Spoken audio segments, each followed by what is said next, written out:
विचारों के इतिहास में वणिकवाद के बारे में व्याख्यान देने जा रहा हूं। जैसा कि इसका नाम है,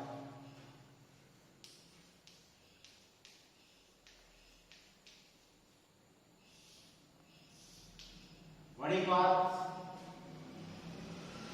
जो है यूजी लेवल में भी, बीए सेकेंड ईयर में भी और एमए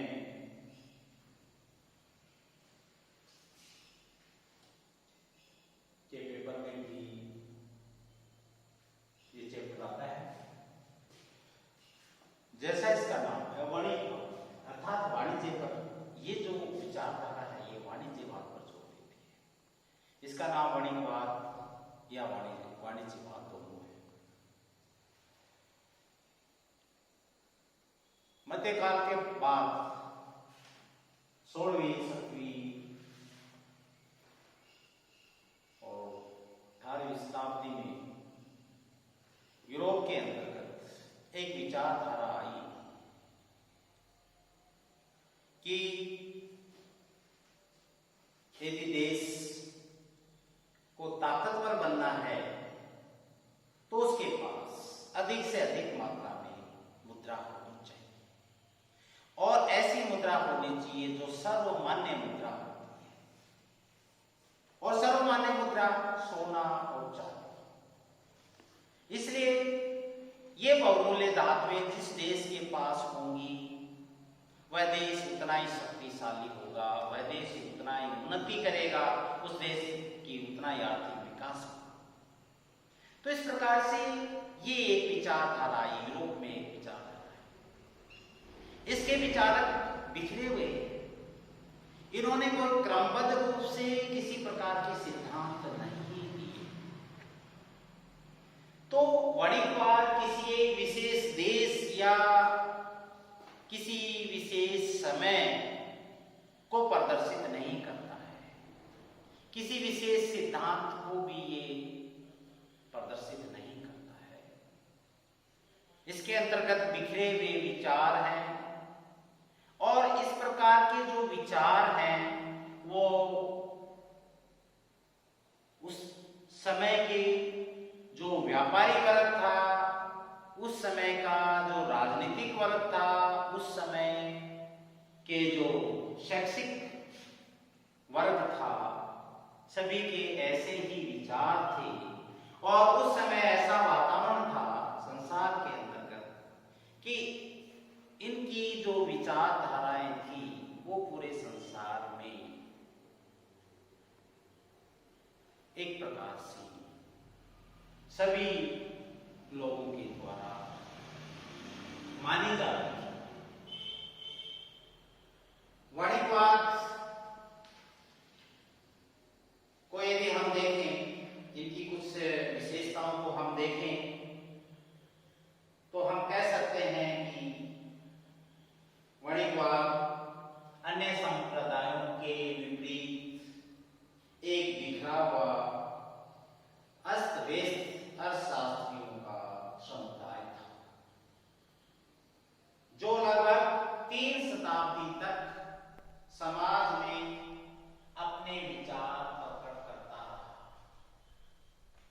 वाणिज्यवाद किसी व्यक्तिगत वाणिज्यवादी अथवा किसी विशेष देश के वाणिज्यवादियों के विचारों को व्यक्त नहीं करता है,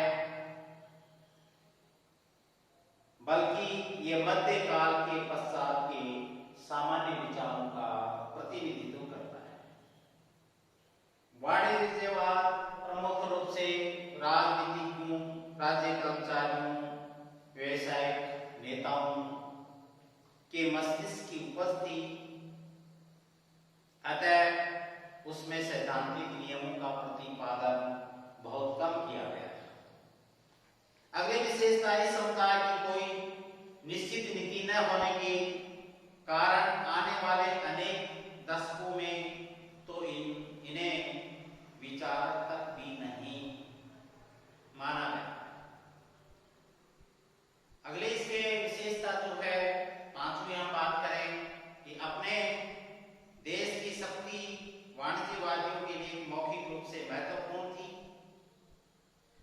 प्रकार से इन लोगों का जो विचार था वो एक प्रकार से वाणिज्य और व्यापार को जोर उसके ऊपर जोर देना था। उसको बहुत अधिक महत्व दिया गया। इसके अंतर्गत कृषि को महत्व नहीं दिया गया और बहुमूल्य धातुओं को, मुद्रा को महत्व दिया गया। इस विचारधारा के अंतर्गत व्यापार संतुलन की बात करें तो व्यापार संतुलन के अंतर्गत उन्होंने कहा कि अनुकूल व्यापार संतुलन होना चाहिए।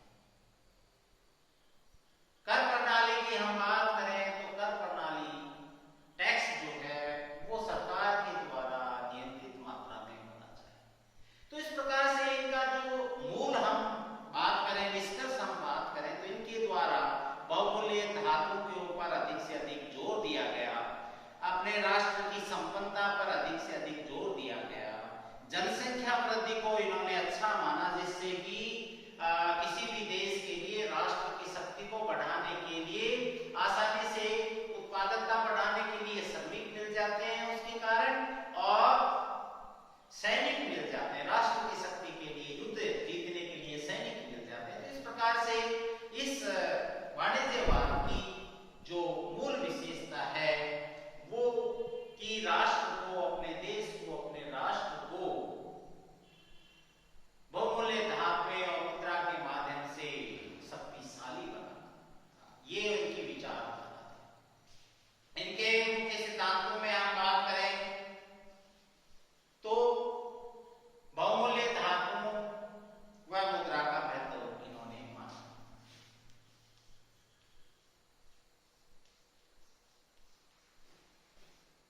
बहुमूल्य धातु एवं मुद्रा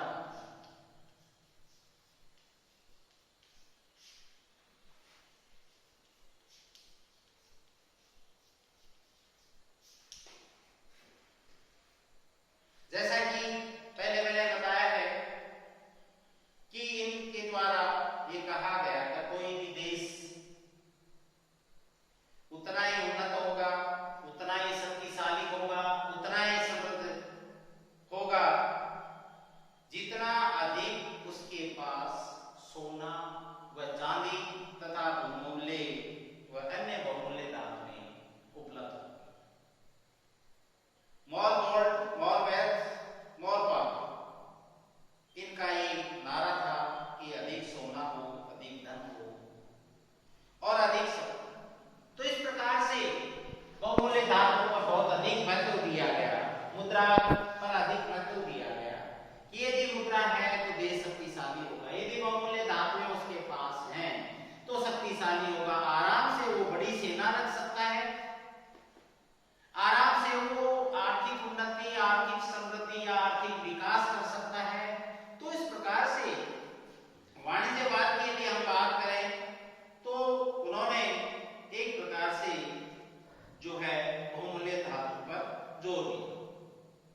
उनके अनुसार कोलंबस ने तो ये कहा था कि स्वर्ण जो है वो एक अद्भुत पदार्थ है, जिस व्यक्ति के पास वह होता है वह अपनी इच्छा की प्रत्येक वस्तु को प्राप्त कर सकता है और इसके द्वारा, स्वर्ण के द्वारा आत्माओं को भी स्वर्ग में पहुंचाया जा सकता है।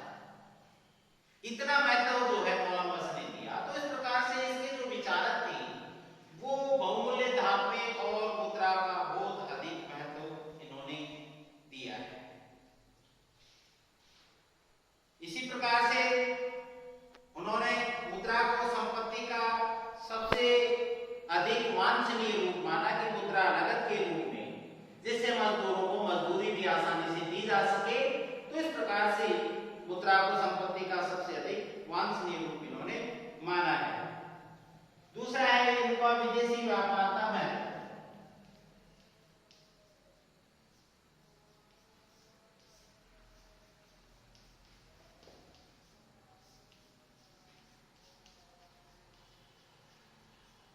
उन्होंने विदेशी व्यापार को बहुत महत्व दिया, जैसा कि परंपरावादी अर्थशास्त्रियों ने भी महत्व दिया और उन्होंने कहा कि विदेशी व्यापार होना चाहिए।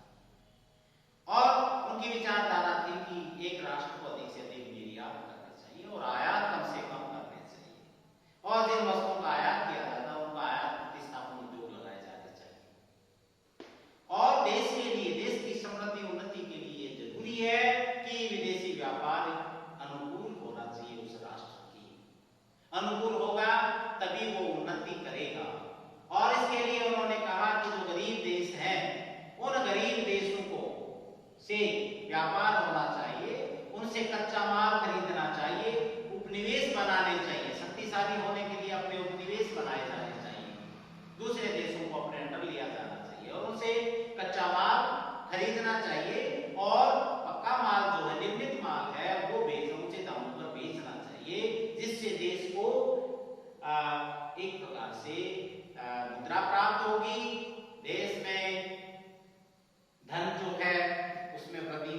पक्ष में।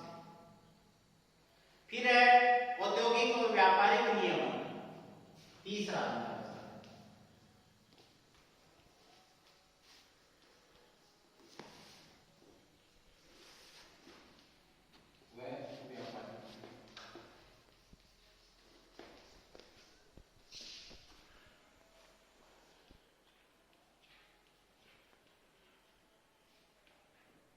उनके अनुसार सरकार को कंट्रोल रखना चाहिए, औद्योगिक विकास किया जाना चाहिए, व्यापार को बढ़ावा दिया जाना चाहिए, और इसके लिए जरूरी है कि ऐसी चीजें, ऐसी बातें उनका विस्तार किया जाना चाहिए जिससे औद्योगिक और व्यापारिक जो गतिविधियां बढ़े।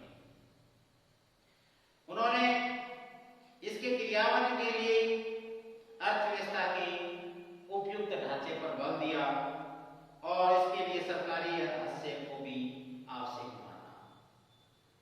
उनका कहना था कि विदेशी व्यापार का संतुलन देश में पक्ष में रहे, इसके लिए उद्योग धंधों को प्रोत्साहित किया जाना चाहिए और ऐसे उद्योग धंधों को ज्यादा प्रोत्साहित किया जाना चाहिए जो विशेष प्रकार की वस्तुओं का निर्माण करते हैं और भोग की वस्तुओं को निरुत्साहित किया जाना चाहिए, अर्थात उनका उत्पादन कम से कम होना चाहिए। तो इस प्रकार से सरकार इन सब चीजों के लिए कानून बनाए और वो नियंत्रण करे, जिस पर आयात और निर्यात का नियंत्रण भी करे और ऐसी वस्तुएं जो बाहर से मंगवाई जाती हैं या जिनका आयात किया जाता है उन पर भी सरकार कानून के द्वारा उनको भी रोक लगाई जानी चाहिए। इसके लिए उन्होंने बताया कि ब्याज की दर नीची होनी चाहिए और जो भी सामान विदेशी व्यापार के द्वारा हम जो है आयात निर्यात करते हैं उनमें हमारे देश की ही जहाजों का उपयोग किया जाना चाहिए। इसके साथ ही सोना और चांदी आदि जो बहुमूल्य धातुएं हैं उनको आयात किया जाना चाहिए और ऐसे उद्योग जो पक्का माल निर्मित करते हैं उनको विभिन्न प्रकार की सुविधाएं दिया जाना चाहिए। तो इस प्रकार से विदेशी व्यापार को बढ़ाने के लिए दूसरे देशों से व्यापारिक और राजनीतिक संधियां भी की जानी चाहिए। वस्तुओं का गुण नियंत्रण जो है, क्वालिटी है, उसको भी नियंत्रित किया जाना चाहिए। नए उद्योगों को स्थापित करने में यदि मजदूरों के बाहर के मजदूरों की जरूरत है तो उनको भी एक प्रकार से आने की अनुमति दी जानी चाहिए और बैंक तथा साख पत्रों का विकास किया जाना चाहिए। अनउपजाऊ भूमि है उसको भी उपजाऊ भूमि के रूप में काम में लिया जाना चाहिए, उसका विकास किया जाना चाहिए और व्यापार की शिक्षा के लिए गणित की शिक्षा पर उन्होंने जोर दिया है कि उसको बढ़ावा दिया जाना चाहिए और इसके साथ आर्थिक स्वतंत्रता भी दी जानी चाहिए। तो इस प्रकार से उन्होंने औद्योगिक और व्यापार को बढ़ावा देने के लिए विभिन्न प्रकार के सरकार के द्वारा जो कंट्रोल किए जाते हैं, जो नियमन किया जाता है, उसके बारे में उन्होंने बताया है। चौथा है जनसंख्या संबंधी विचार।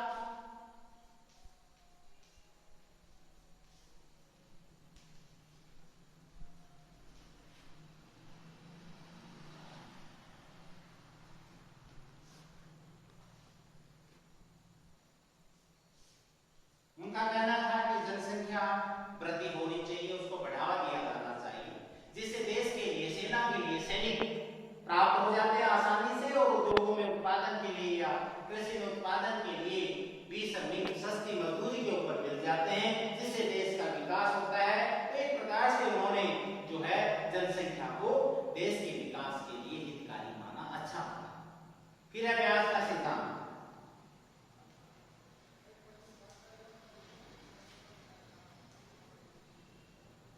उनका कहना था कि ब्याज जो है वो अधिक नहीं होना चाहिए क्योंकि ब्याज अधिक होता है तो लोगों को ऊंची ब्याज दर के कारण ऊंची लागत पर ऋण प्राप्त होता है, इसलिए ऋण जो है कम ब्याज पर मिले उद्योगों को या निवेशकों को जिससे कि उनकी लागत कम हो और वो अधिक से अधिक एक प्रकार से औद्योगिक उत्पादन कर सके जिससे देश का विकास हो।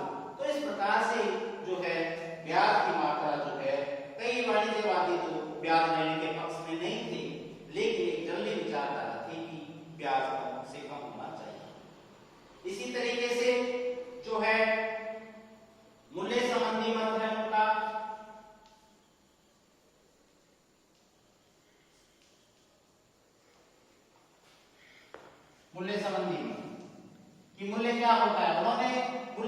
भागों में बांटा है कि प्राकृतिक मूल्य अर्थात वस्तु के अंतर्गत जो उपयोगिता होती है उसमें जो गुण होते हैं, उपभोक्ता की को संतुष्टि प्रदान करने के गुण होते हैं, उनके अनुसार वस्तु का मूल्य निर्धारित किया जाता है, तो प्राकृतिक मूल्य होता है।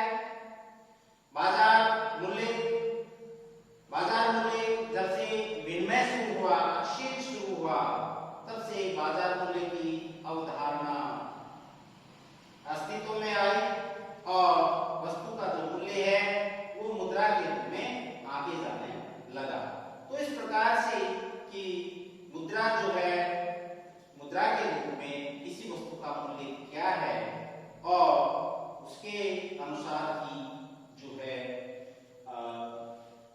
जो मूल्य निर्धारित होता है उसको बाजार मूल्य, और बाजार मूल्य के अंतर्गत उस वस्तु के उत्पादन करने में कितना जो है श्रम लगा है और कितना एक प्रकार से भूमि के रूप में लगान लगा है, तो उन दोनों लागतों को मिला करके जो लागत होती है उसके अनुसार जो मूल्य निर्धारित होता है उनके अनुसार वह बाजार मूल्य होता है।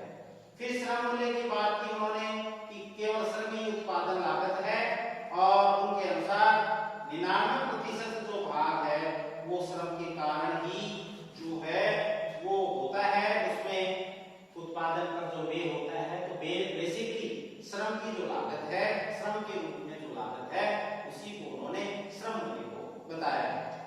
तो इस प्रकार से फिर अगला है उत्पादन के साधन।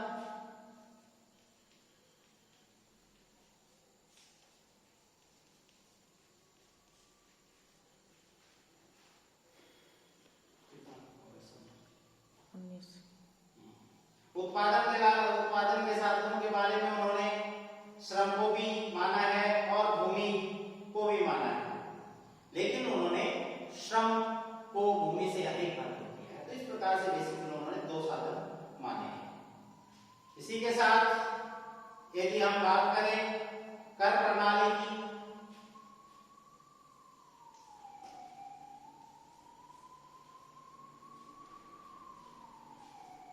उन्होंने कहा कर भी ज्यादा नहीं लगाना चाहिए लोगों के ऊपर और कर उसी मात्रा में लगाना चाहिए जितना सरकार की योजनाओं से उनको लाभ होता है, प्रत्येक व्यक्ति को उसी अनुपात में ही उसे कर देने चाहिए। तो इस प्रकार से जो है उन्होंने कर को ज्यादा कर को अच्छा नहीं माना। फिर विभिन्न व्यवसायों की उत्पादन, विभिन्न व्यवसायों की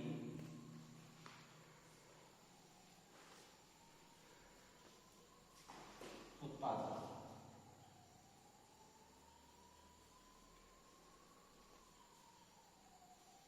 तो उन्होंने विभिन्न व्यवसाय, कृषि है, आपका उद्योग धंधे हैं, उसमें सबसे पहले जो है उन्होंने व्यापारी को महत्व दिया कि व्यापारी देश के लिए सबसे महत्वपूर्ण है, व्यापार के माध्यम से देश का विकास होता है। उसके बाद उन्होंने दस्तकारों को जो है महत्व दिया और उसके बाद उन्होंने कृषक वर्ग को महत्व दिया। तो इस प्रकार से व्यापारी, कारीगर और भूमि के कृषक तीन भागों में उन्होंने बांट कर व्यवसाय को, और सबसे पहले वाणिज्य या व्यापार को उन्होंने महत्व दिया। तो इस प्रकार से वाणिज्यवाद की विचार। धन्यवाद।